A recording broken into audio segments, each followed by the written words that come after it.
feel a little disheartened. Um, this blonde look, man. I like every time I look at this, it just looks ridiculous.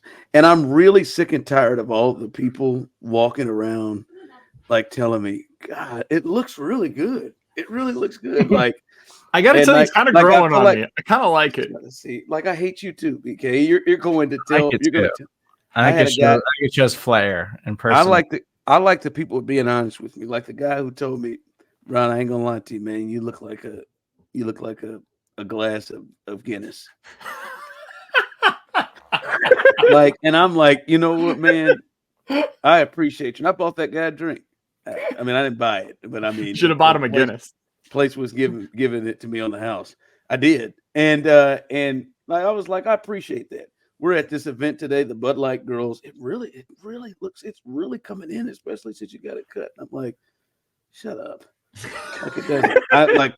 Like I'm not Ray Charles. I'm waking up. I'm looking at this. I'm looking at this. This is not. Oh Christ! But I like to grow my hair out during the fall months to give me a little fall and winter. I like to grow it out, have it. But how long is that going to take to just grow out? Like, is that? Are we talking months? I was disheartened. Like, look how long it took Joe Burrow to get.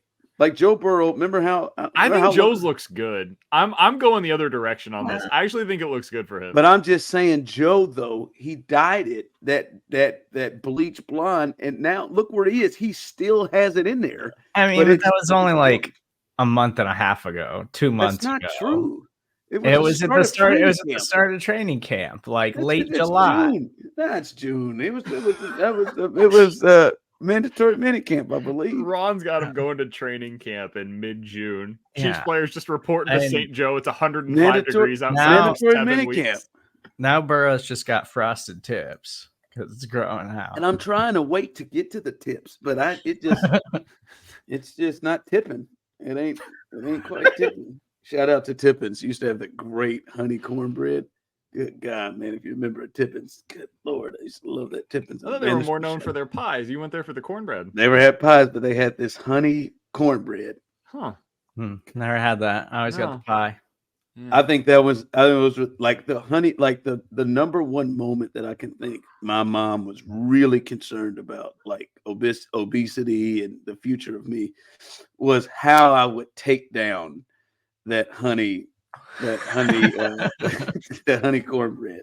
I'd lather that butter that was with the honey, and she'd just stare at me like she couldn't say it to me at the time, but what have I done to this fat big cheeked son of a gun? I know that's what she was. She loved you for it though. She didn't. She was like she didn't. She made me start running and doing calisthenics and stuff like that. She wasn't getting her ass out there and doing it. I think she was eating it. I don't apologize for that. I just feel that. Listen, as the Chiefs roll through 3-0 and appearing to just turn it on whenever they want, and it doesn't matter what they do. Hey, Travis, 2 catches, 4 yards, doesn't matter what they do. But I do find it interesting from you, BK, as you watch the Chiefs through 3 weeks, and you say to yourself, "What the hell are these guys? Who in the hell is this team? Like, how can we define?" Like, I got a feeling, even though the Ravens are 1-2, I got a pretty good feeling of what the Ravens are. Hard nosed, run the football, Lamar save us, and defense, and even the Steelers. I got a feel of it. I feel like you're supposed to know what the Chiefs are, but the Chiefs just change on a whim, and you just never know. But BK's out here, sort of, what are they? Describe the identity of the Chiefs. Good luck. Last year I felt like I knew what they were, right? We pretty quickly were like, okay, so this offense just ain't it. And the defense is pretty awesome. Like we quickly came to terms with the fact that, hey, if they just stop turning the football over like 2 or 3 times every week and they kick a bunch of field goals, they're probably going to win like 12 or 13 games this season. And that's ultimately what they were, was an elite level defense with a ball control offense. And you've got Mahomes who can make the plays that are necessary down the stretch. 2 years ago, they were just an efficiency monster offensively. Like, they were a team that any time that they got on the field, you knew they were going to drive, even if they didn't do it with explosive plays. They just consistently, like, success rate stuff right at or near the top of the league. And then before that, I mean, it was Mahomes and Tyreek. So they were this explosive, like, crazy numbers offense every single season. So you've kind of known what the identity of the Chiefs has been, basically the entire Mahomes era. I don't know how to define this team, and it'll come with time. We'll get there eventually, but typically we know pretty early in the Mahomes era. Guys, how would you define this team? Because right now they just look kind of blah offensively, and I think they're good defensively, but I do not think they're at the same level as they were last year on that side of the ball. Well, I think defensively, what they have shown thus far is we're going to identify something that we want to take away and that we don't want to explode, and then that's what we're going to do. Defensively, they have done that. I would guess in meetings they said we're going to take away Derrick Henry. They did that. We're not going to let Jamar Chase beat us. They did that. We're not going to let Bijan Robinson beat us. They did that. It feels like that's where they are, and then get pressure, and they've become an opportunistic defense as well. They're bringing turnovers to the table, which that defense last year didn't do a whole lot of, especially throughout the season. But offensively, I think there's a part of it that's injury, Serda, but I think there's another part of, like, I just don't even think they want any of us to know what they are yet. Like, honest to God, like, I wonder how deep these game plans are, because it doesn't look like, and you've said it multiple times, both of you on here, that hey, Andy likes to save things. He likes to save things. He looks like he's done a lot of saving. He looks like he's done a lot of stuff that he's done from previous years and brought in here. But like the offense, to me, I think, as I said, part of injuries, but I don't think they want us to know. And that maybe they don't want us to know because they don't know. But I think they don't like. I think Pacheco was going to be a part of their identity. Then they lost that. But they still were really, really tough in the run game in that game against the Falcons. So I just think they're not playing at a serious enough level to make it believe like this is our identity, in my opinion. Yeah, I think that's the most frustrating part about, and they're fully acknowledging it's a 3-0 football team, but their offense has just been sloppy a lot. Like, Mahomes has been sloppy. It seems like guys that aren't lining up in the right spot or whatever. There's miscommunications, and it's like, and that was a huge problem last year. But I think that we really underestimated the Hollywood Brown injury, because I do think that the passing attack looks totally different if he's healthy to start the season, and they have a veteran player to put out there instead of Xavier Worthy. And I fully expect Xavier Worthy's role to open up a little bit as the season moves on. And even though he's still getting a ton of snaps right now, he's not really a key in the offense. And so it's like, if they're going to try to take away Travis Kelce, it's like Rashee Rice and run the football. And that's about it for the offense right now. But it doesn't look like they're doing anything overly complicated. They're just like, hey, we're settling into what's working, and this is getting the job done. And we're totally fine with that, because we aren't going to roll out our great game plans for these teams that we know we can beat with our like B and C game plans. And I'd expect, like, when they have a matchup with the 49ers here in a few weeks, like, I would expect we're going to get an A+ Andy Reid game plan. But so far, I don't think we've really gotten that from them on offense. Do you know where the Chiefs rank right now in points scored on the season in the AFC? Among AFC teams, where do you think the Chiefs rank in just a baseline statistic, total points scored on the season? Probably middle of the pack. Probably 8 or 9. Say outside of the top 20, like 22. Just the AFC. Just I was the gonna AFC. say there ain't 22 AFC. Okay, I'll say 13th in the AFC. Do you know they're second? They're second right now in Really? points scored in the AFC. Well, I thought it's up because the points are down. Yeah. Everybody. The Bills are number 1. They have scored 112 points on the season. The Chiefs are second at 75. So there's a pretty massive gap between those two things. But the reason I bring that up is because it speaks to like what we're talking about right now. It feels like the offense has been really bad and just like weird stuff has taken place. Kelce's not really involved. Worthy, I don't think has been involved in the way that we expected. They lose Isaiah Pacheco. They're switching out their offensive tackle already to start out the season. Mahomes is playing uncharacteristically bad. I don't feel like Andy has had his best start to the season by any stretch. And despite all of that, they're 3-0, as Serda has said. They have scored the second most points in the AFC, and things are pretty good for this team. They're still probably the Super Bowl favorite as of today. It's just been a weird start, and I can't define who they are yet. And we'll get there. Like, I think probably post-bye week, we'll have a pretty decent idea of who they are. But I figured coming off of games against Baltimore, Cincinnati, and Atlanta, 3 legitimate, I think at a minimum, playoff threats this year, I figured we'd have a pretty good idea of who they were going to be down the stretch. And I feel like I know nothing about what the identity of this team is or what it will be by the end of the season. Yeah, they're just chilling. I mean, that's what it, and they've decided we're going to do enough to get it in. Like, I mean, they'll say, hey, week 1, we can be the speed of Worthy. Week 2 and 3, we can be Rashee Rice. Maybe that's the identity, right? Is they're an amoeba team depending on who they're going up against. You mentioned the defense. Hey, we'll take away what you want to do most. Last year, it was just we're taking away everything. Maybe this year they just have the ability to take away one thing. I think they're being that way right now. I think they're being that way just because they're doing, what it takes to win. Like, I think at the start of that Ravens game, it was quick, get it out, get it in their hands, and then maybe big plays off the back of it. It feels like that's what they want to do. But I think a big part of it is a lot of things. Like, I think a big part of it is Travis Kelce's not involved. So, I mean, that's a big part of the identity of this team and what they have. So I do think, as you said, Hollywood Brown, Serda, but also Pacheco. I think that's a big deal. But they're also they're breaking in some new stuff.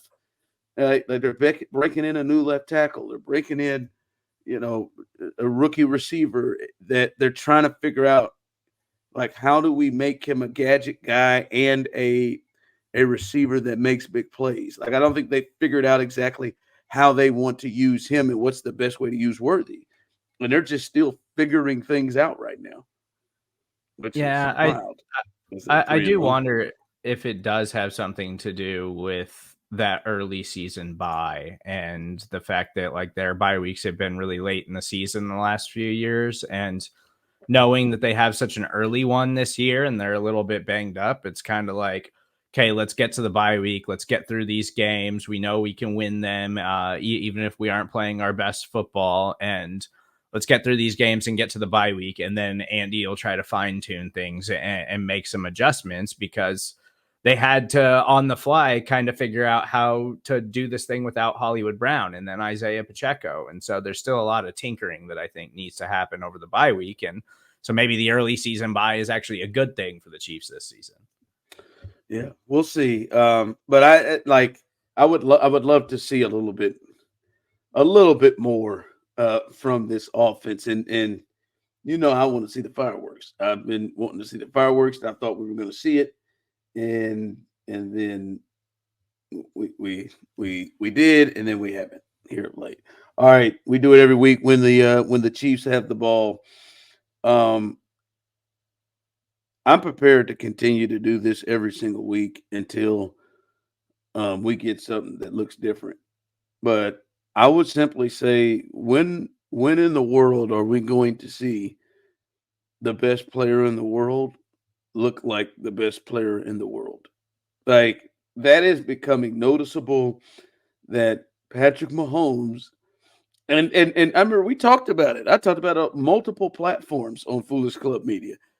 And we talked about it right here. Like, all right, hey, the margin of error has changed. Well, I guess kind of. I guess Travis Kelce can catch 4 catches for 30 yards and Patrick Mahomes can still play like Patrick Mahomes has been playing the last 3 weeks, and they still win on the road in Atlanta. But it feels like the margin of error. We talked about this. Said, hey man, you got to pick it up. You can't be having these careless plays and these bad picks. And he walked right out there, and right off the bat, first drive, just stared down the receiver, just stared down Noah Gray. And Justin Simmons just kept walking right over there with him as he stared him down and left it short and got picked off with just a careless throw and took points off the board. And many times he was inaccurate in a way we were just not normal. Sometimes you take for granted that Patrick Mahomes does a great job of hitting guys in stride where they're able to turn it up and get huge yards. But there are a couple of times we watched in this game that they left big chunk plays on the table because Patrick Mahomes was just off.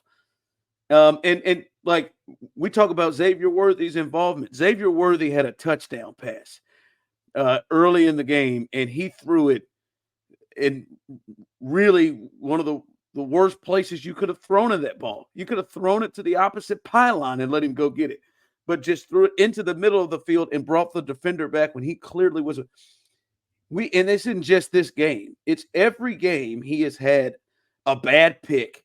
And right now, what's he got? 3 or 4 picks, 3 picks and 3 or 4 touchdowns. I mean, he has just not looked like himself. He acknowledged it after the game and said he left some stuff out there. That's my thing. I'm almost like, what's wrong? Is he hurt? Is something? What's up with him right now? Because he is not at all looked like the best player in the world, which he has been. I know that the Chiefs have changed what they are offensively. They're not what they once were. They're not going to be a team that throws the ball deep down the field with a consistent basis. Like, that's just not who they are. They don't have Tyreek. That being said, I refuse to accept that. No. They cannot be this. Because what they are right now, Ron, is a team that has the lowest average depth of target in the NFL. No quarterback throws closer to the line of scrimmage on average than Patrick Mahomes on the season. If you look at how far they are, like beyond the sticks, at or beyond the sticks, something that used to be the Alex Smith thing, right? He would never throw it beyond the sticks. It was throw it before the sticks and then allow your guys to go get the yards after the catch. Mahomes was the opposite. He was almost always throwing to the sticks. Not this year, though. Only one quarterback in the NFL so far this season has thrown short of the sticks more often than Patrick Mahomes, and it's Malik Willis, who's a backup quarterback and is only in there in spot duty because their starting quarterback was hurt. He has 2 completions on the season of more than 20 yards. Those happened in the first 2 weeks of the season. So far this year, the deep threat that we all were excited about in Xavier Worthy, do you guys know how many catches he has that went beyond 10 yards? 10 yards beyond the line of scrimmage. I'm not talking like deep threat. 10 plus yards down the field. Do you guys know how many catches he has that far? I bet he's got the one. The one that went for 0. a touchdown? 0. It didn't get to 10 plus yards beyond the line of scrimmage on that play, according to Pro Football Focus. So there is not a single guy this year, there's not a single catch by him that deep down the field. It's just this offense, everything is at or near the line of scrimmage. And if you're going to play that way, teams are going to be able to take it away. It's making life difficult for Mahomes. And even when he does have throws that are open, he seems skittish. He seems like he's unwilling or unable to make them right now. It's really weird. Now, how much is this that teams are clearly playing too high safety? And they're playing that a lot. And that is going to kind of prevent a bit of the big play. But like, there's not even crossers, dig routes that are like down the field. He's hitting those ones to Rashee Rice, not down the field. I don't know. I will say some of that is that too high safety, as Mel Kiper said. Can't even see their asses in the screens anymore. But for me, I get that the down the field stuff because you want to see big plays. But I think also some of these crossers would be big chunk plays in that too high safety if he were accurate enough. Like there was one where I am certain that there would have been at least 15 more yards on a third down that Rashee Rice had to go rolling and tumbling and rolled out of bounds because he had to go dive to go pick it up. And if he just catch that in stride, I mean, it's another 10, 15 yards. And the way that he is hard to bring down, maybe even more. So, listen, I think he knows it. And I don't think there have been, as you said, Andy's not been particularly great. And I don't know that it's if it's not on purpose or not, if he's been a little vanilla, but it is. I can't believe I'm saying it, Serda. It is looking worse because of Mahomes. not that it looks awful. Like, I'm not saying that they're the Bears, but it's just looking worse because Mahomes is not executing at a rate that we're like. Some of these throws are throws that Malik Willis can't get away with. Like, the rookies can't get away with. Some of his picks, especially. Yeah, I just think that, and I don't know if it was, last season or the struggles of the left tackle position so far this year, which even that, outside of the Bengals game, I really don't think that he's been under that much duress to where it should be heavily influencing his play at this point in the season, especially not for a player of his caliber. But maybe there is just he's trying to do too much, or there's too much thought process going on, and he's not just out there trying to play. I don't really know what the answer is, or maybe it was the expectation of oh, this offense, the high flying Chiefs are supposed to be back this season and the defense should still be good. But if there's any player in the world that you're confident is going to turn it around, it's him. He is capable of turning it on whenever he wants. And I think he's just got to get it figured out and get settled down. He'll be totally fine. Let me throw this out to you, BK. Is this in any way you think his struggles involved with his main target just not really being a part of it? Do you think this has to do with Kelce and Kelce just not being involved, not really being a part of it, then maybe struggling to get him the ball as being a part of why we're seeing Mahomes not look like Mahomes? I think so. It's interesting because I know that there has been some talk about hey, you got to really push it to try to get Kelce more involved. I actually go the other way. I'm kind of zigging while everybody else is zagging. I think you need to get Xavier Worthy more involved in this offense. Ron, I know you mentioned the crossing routes and how that's a way to artificially create this explosiveness within the offense, especially Rashee Rice is capable of doing that. We've seen that this year. Get him the ball in space. He then breaks a tackle and boom, now you've created a 15-yard gain, even though you only threw the ball 7 yards down the field. I think Worthy has that ability as well. And I've been really disappointed by the way that they've incorporated him into the offense thus far. I thought week 1, we saw some fun stuff. There was that coverage breakdown where he was able to get behind the defense. And then there were a couple other things, but mostly it's been gadget plays that he's been utilized in. And don't get me wrong, that stuff, keep doing it. That's why you drafted him, is because he's capable of doing that. But I think that there's other ways that you can get him more within the structure of the offense involved, because this guy's a true wide receiver. He can do that stuff. He can do a deep crossing route. He's a guy that can win on a post. Get him more involved within the structure of the offense, and I think that's going to help you a lot. I think there are times where they're trying to force it to Kelce, and then he's not open, and then they kind of freak out because when he's not open in the past, they've just been able to find stuff out of structure, and now it feels like that when the play breaks down, he's not having that same ability to find the open space, and so then the play just breaks down completely, and there's nothing they're able to do, and Mahomes ends up just basically dirting it and throwing it at the feet of somebody. So I think getting Xavier Worthy more involved is, in my opinion, one of the things that can help to solve what's failing the offense right now. I know you disagree with that, Ron, though. So, well, listen, I'm BK. I'm not going to say you're wrong. I'm just going to say all of the words that you spoke about Travis Kelce is wrong. So, well, I guess I'm saying you're wrong then. No. I think that they need to force it. I'm not saying hey, triple coverage. When I say force it, they started out the game with the screen. I think more of that, routes where he's going to get touches. And here's my thing. I don't think that this team is going to get where they want to get if Travis Kelce is not a major part of it. And I think a big part of it is still, to me, yes, I think he is a big time player. And the more that he gets touches and involved, the more teams freak out. Literally, game 1, there was no Kyle Hamilton because he was completely taken away from what he normally does because It was him and somebody else with Kelce. But the big thing for me with Travis is there is nobody on this team that everybody else feeds off of like Travis Kelce. Like, we talk a lot about, hey man, what's the identity? Like, hey, that like Pacheco and that physical nature is the identity of the Chiefs. So, nope.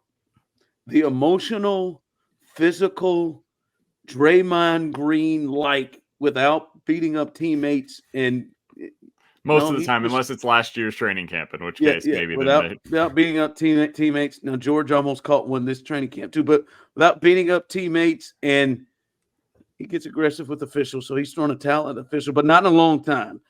He's gotten a little frisky with Andy, but anyway, that level of emotion and just the tenor of the team, like when Travis, like that's why to me, I knew he still wasn't in it. He got his best catch of the season, the most yards on a catch he had in the season. He came out of halftime in the third quarter and got a big play down the field, and he just did the little, like the little on the first down, like the little. When Travis Kelce, boomerangs himself 10 yards forward and does that aggressive sign, it sets the whole team on fire. It sets the whole stadium at Arrowhead on fire. He is clearly the emotional engine and always has been of this team. And that's why I sometimes look at Travis to see what kind of mood are they in today. If Travis catches a 20-yard pass and just does a little small point and just goes back to the huddle, he ain't in it. He caught a 7-yard pass against the Dolphins to kick off that game, and he went ape. And that was serious business. So he is the emotional leader, the emotional guy of the fabric of this team. And they gotta have that dude. They gotta have that dude because he everybody, they all feed off of him like nobody else. So Travis Kelce has to get involved in this thing. And that's why to me it's not weird that the offense sometimes looks like they're moving just in slow motion. Like they're just kind of chilling because Travis is just kind of chilling. His intensity level is not, a lot to the level that we know Travis Kelce's intensity level can be. So that's why you're wrong. Well, I think I want to say I disagree, but I think I have to take it further. You're just wrong here that they need to get him. By the way, on the Worthy thing you said, isn't odd? Like his speed, how come he doesn't just get separation off of the coverage with his speed? Like you would think 15 yards really selling like a go route and then a stop. Like you would think he's creating such separation, but I think some of it is because they're using Rashee Rice on those routes. Like they're taking Rashee Rice and he's running all of the crossers. I just would like to see Xavier Worthy run some more of those, but neither here nor there. Regardless, whether it's Worthy or Travis Kelce, those are really your two options. Like, we're not going to see Justin Watson become a number 2 option for this passing game. It's not going to be Noah Gray. It's not going to be Juju. It's not going to be your boy Jared Wiley, who did have a catch. It's just Did you see him out there, guys? Did you see 12 out there? Jeez, man. I did see him. He did happen to be out there. What a lead block he had. Jeez. I wouldn't say it was a good one. But all of those guys, every receiver not named Rashee Rice, this is crazy, Ron. So far this season, every wide receiver and tight end on the team has fewer yards combined on the season than Rashee Rice does. The hell, he had 15 targets in the damn game. Like, somebody else has to get involved. You've got to get somebody else going. Rashee Rice is having an unbelievable season. He's been great. I have nothing negative to say about him other than what he did off the field earlier this year. But on the field, he's been fantastic. You got to bring that up. There was no reason for that. I was thinking about this the other day. Can you imagine where this offense would be right now if he was suspended for the first 4 games? Yeah. Dude, Juju would be balling out 3 games. Did you say Juju would be balling out? Juju would be balling out. Did you see that? I'll tell you, I didn't know Juju can pick him up and put him down the way he did to get in that end zone.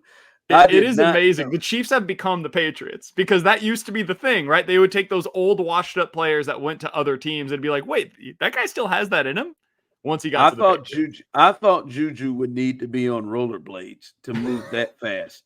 That fast, the way he crossed it. I said, oh, just get the first down. I said, oh, hell, he's going to get in. That was amazing. Yeah, more of that stuff, but preferably with Travis Kelce or Xavier Worthy. That'd be great. Yeah, they got I just need to see Travis show. All right, that's what I need to see a first down. It's a good week for it. Go off. No Derwin James. Yeah, it is. They've got a bunch of injuries on the defensive side of the ball. He's historically given it to the Chargers. Mm-hmm. I mean, he gave it to him last year, big time, in the game that he played against them. I feel like that was his best game of the season. I feel like he had 12 catches, 100+ yards, had that long run, and did whatever he did with Taylor afterwards.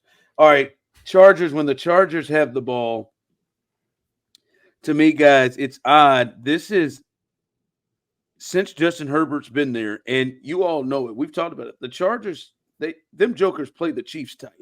They play their best games. My Uncle H, rest in peace. My Uncle H would always tell me, and he talked like this. He said, hey, nephew. He said, every time we play the Missouri Tigers, boy, they going to play like it's a national championship. They going to give you everything they got. They going to play their hearts out. It don't matter how bad they are, how good Kansas is. They just going to play their hearts out. They going to go ahead and do their thing. Just don't worry about it. And they do. That's what the Chargers do. The Chargers come out no matter what happens. I don't know your uncle, but I know your uncle, by the way.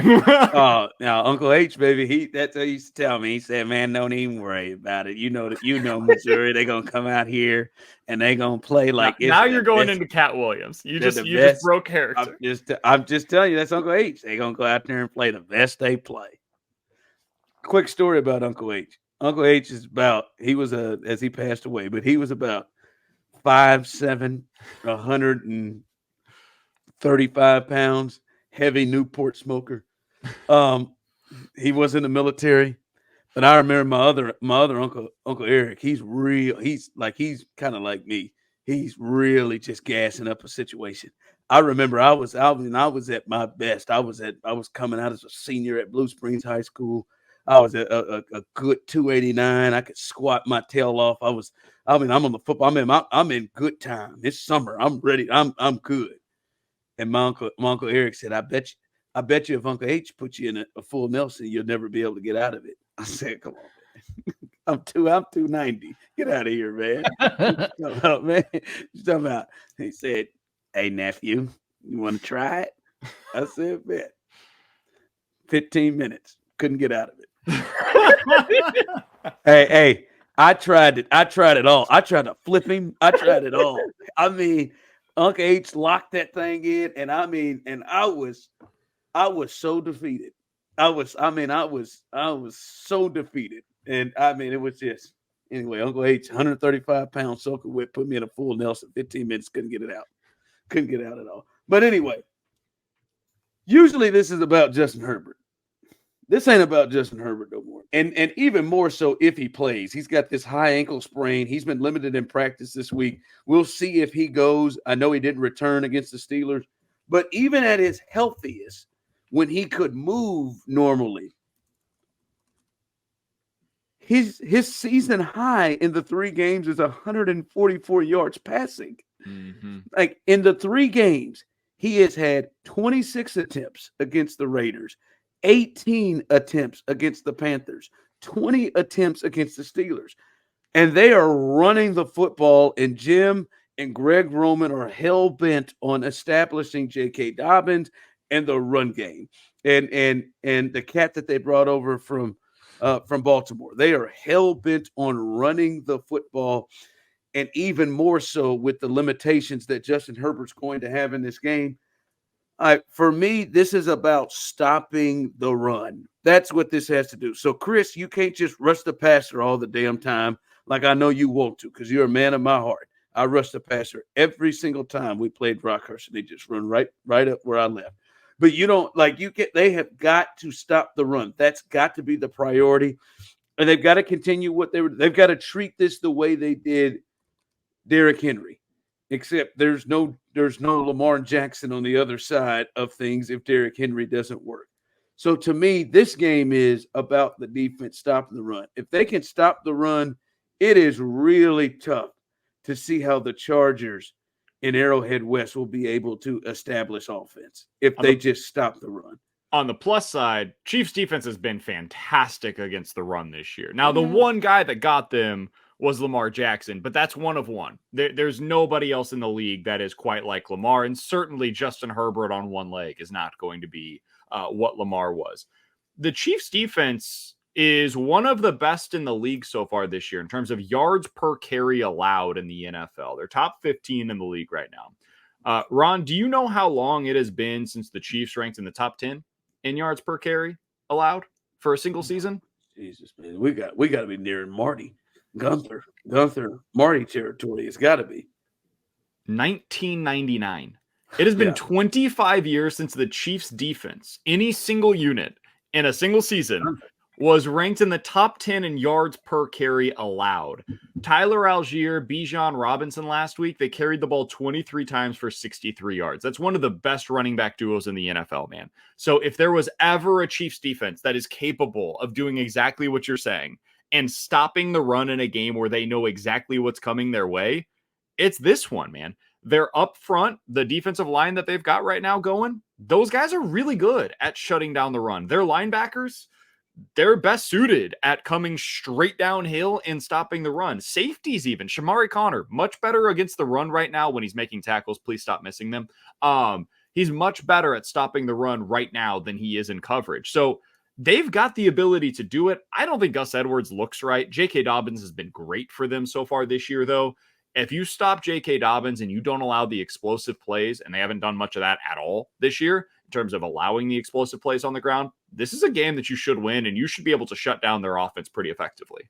Serda, I swear before God, if Quentin Johnston, Ladd McConkey, Joshua Palmer, whoever the hell they're ever going to throw out there, I think Jerry's kid's on this team, Jerry Rice's kid, I think he's on this team. If they are able to have some kind of high-powered passing game against the Chiefs secondary in their pass, I mean, I'll dye my hair blonde again. I'll go bleach in this thing. Like if there ain't nothing about that crew. Who is their tight end?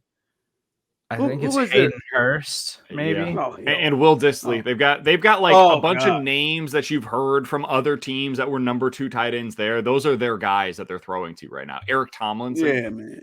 Come on, man. Dude, Palmer, is Joshua Palmer playing this week? He's been hurt too, so they don't even have him. He was limited in practice the last couple of days, so he may be up this week. But I think he was, even when he was healthy, I don't think he was heavily in the rotation. They don't have it. I'm just saying, or something like that. Yeah, I'm just saying, sort of. They don't have anybody that scares you. Yeah, this should be an easy win for the Chiefs secondary. Like, they don't have a wide receiver in that group that scares you in any way.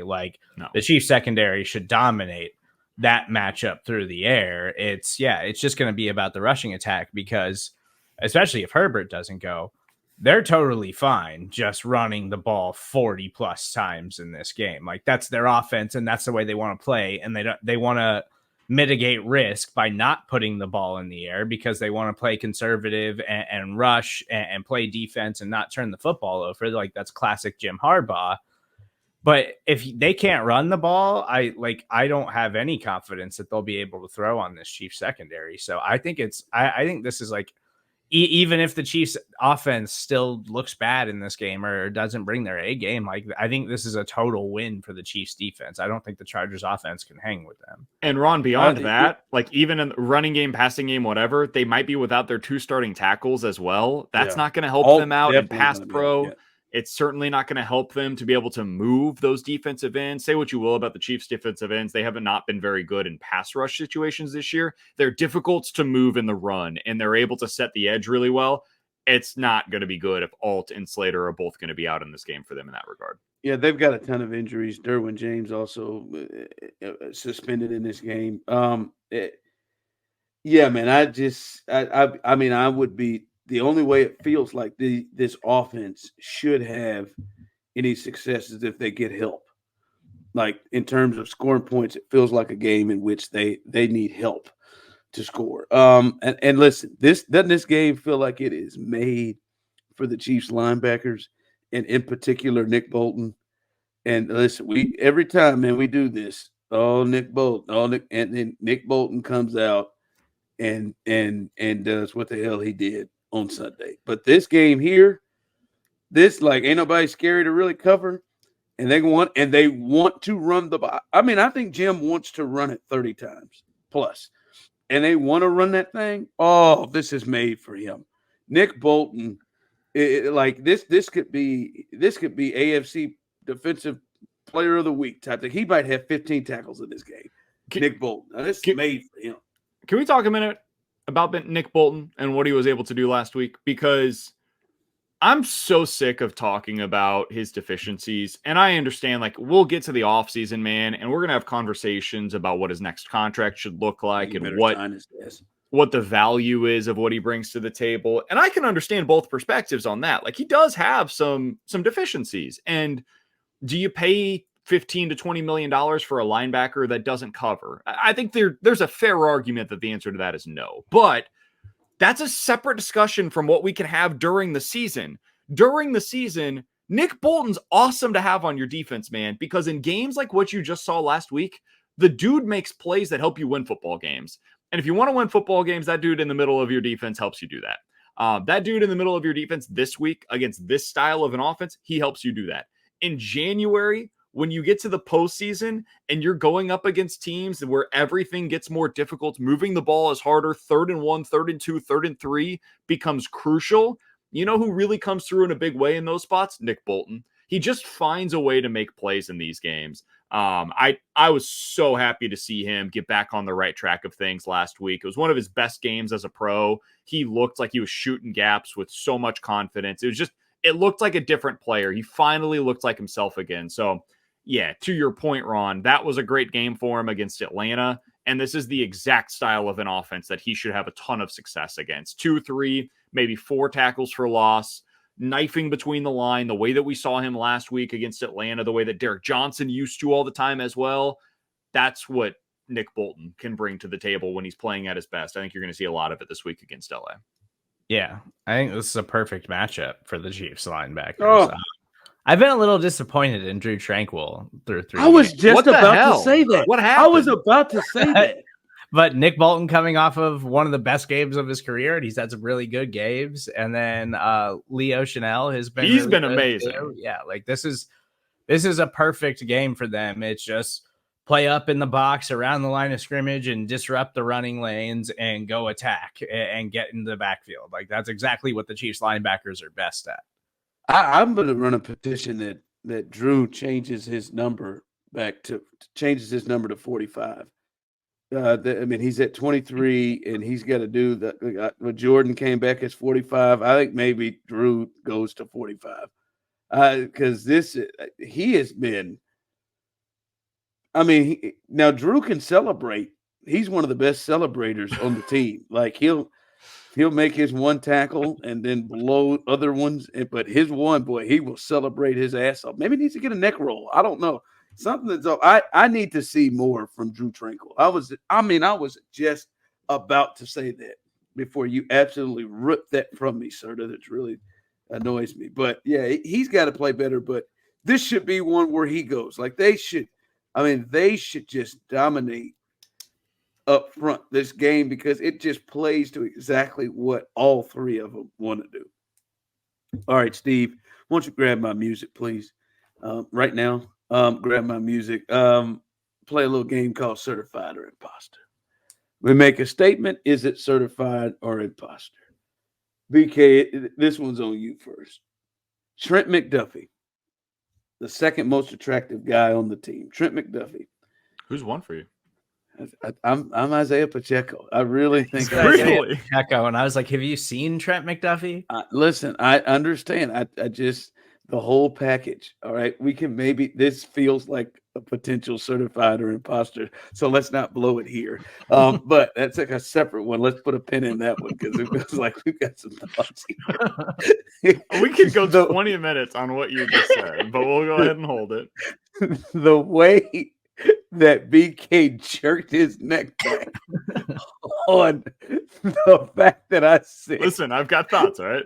That Trent McDuffie is second, and he said calmly, who's number one for you? Anyway, Trent McDuffie is the best corner Andy Reid has ever had with the Chiefs. Trent McDuffie is the best corner he's ever had with the Chiefs, certified or imposter. I mean, we're basically talking about two people here, right? Like, we're talking about Marcus Peters versus Trent McDuffie. And the question is, what do you prefer? Because Trent McDuffie has never had an interception in his NFL career, which is just unbelievable to me. I'm sorry. Is that true? Yeah. Yes, he's never had a pick. How the heck? Are you serious? He's never had an interception. He doesn't get thrown at. He's so I'm good. sorry. No, he gets thrown at. No, he gets thrown at. I'm sorry. He's been thrown at a fair amount this year. He has 6 forced fumbles and 0 interceptions in his NFL career. That has got to be one of the most amazing things. He was a first-team All-Pro without a pick as a corner. Okay, all right. I'm sorry. Listen, I ain't gonna lie to you. I don't know it all. I feel it feels like something I should have said or should have heard. I feel like that is something on the broadcast that's got to be worn out. Tony Romo just must haven't gotten his hands on that one yet. He would wear that one out. I want him to never have an interception so he can go down as the greatest cornerback in NFL history to never have an interception. Can he make the haul without a pick? I'm sorry. Go ahead. I don't know. Nnamdi Asamoah, by the way, first team All-Pro back in 2010. No picks that year because, to Serda's point, he was never thrown at. To answer the question, like I think it basically becomes, do you prefer the guy that's going to make the big plays, the splashy plays? Because that's what Marcus Peters would always do. But he would also do that while also acknowledging, hey, he's going to get beat. He's going to get beat deep.